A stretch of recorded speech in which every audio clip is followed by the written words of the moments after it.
Good day, I'm Andrea Chisholm and this is your JIS News for Friday, October 2. 60 regional emerging leaders were last night urged by Prime Minister Portia Simpson Miller to be innovation-driven as the Caribbean community strives to be a significant force globally. Mrs. Simpson Miller was speaking at the opening dinner for the working visit to Jamaica of Her Royal Highness Princess Anne. As government, as businesses, and as civil society organizations, we must place urgent emphasis on fashioning at every level dynamic 21st century Caribbean leadership with the global perspective and confidence to completely tackle and overcome the challenges we face. The dinner largely consisted of participants and alumni members of the Caribbean Canada Emerging Leaders Dialogue CCELD. Jamaica is the host country of the staging of the dialogue, which provides an avenue for emerging leaders to develop their skill set. Government will be slashing about $8.6 billion from gross recurrent programs in the budget to pay public sector workers their 7% wage increase. Finance Minister Dr. Peter Phillips told Parliament this week that details of the cut would be outlined in a supplementary estimate this calendar year. The wage offer is 2 percentage points higher than the 5% originally budgeted for the 2015-2016 fiscal year. Notwithstanding this, the Finance Minister reiterated that government was still working to achieve the 9% wage to GDP ratio by March 2017. He, however, insisted that there would not be massive job cuts in the public sector. We do not envisage, I don't know what is exactly meant by the phrase, we do not envisage any drastic action, wholesale layoffs or anything like that, Mr. Speaker. We have not proceeded in that way in the first part of the program, and in the last year remaining, we will not proceed in that way. Dr. Phillips added that government was looking at other options like moving quickly with a public sector reform program, not filling vacant posts, and a program of voluntary separation. Government has contracted Citibank to provide insurance coverage for 8 million barrels of crude oil to Jamaica under its Hedge Program. The Hedge Program seeks to protect the country's finances from any major increase in the price of oil.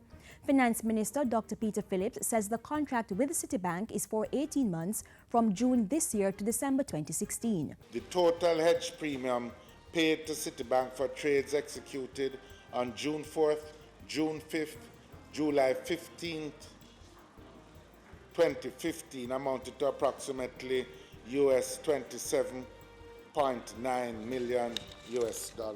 The Finance Minister was responding to questions in Parliament this week posed by his opposition counterpart.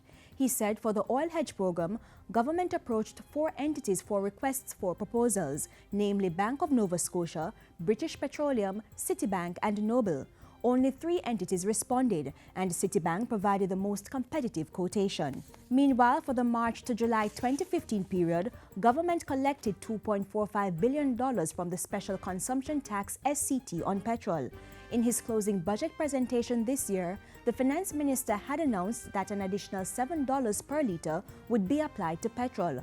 $5 of the amount was to go towards the Energy Stabilization Fund. The total amount of the SCT revenues due to the Energy Stabilization and Energy Efficiency Enhancement Fund amounted to $1.75 billion for the period March 2015 to July 2015. The remainder of the revenues, that is to say 700 million Jamaican dollars, would remain in the consolidated fund.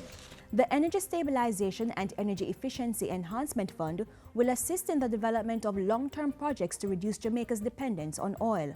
Government is currently drafting the amendments to the General Consumption Tax GCT Act to pave the way for the development of the fund.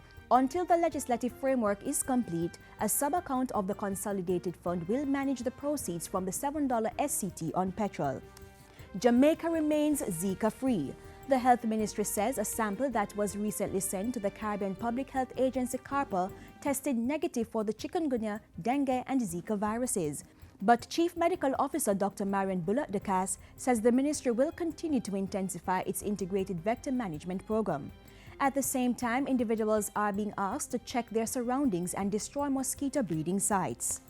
And finally, 6 young Jamaicans were awarded on Thursday with the Duke of Edinburgh International Gold Award after completing a year of team building and leadership activities.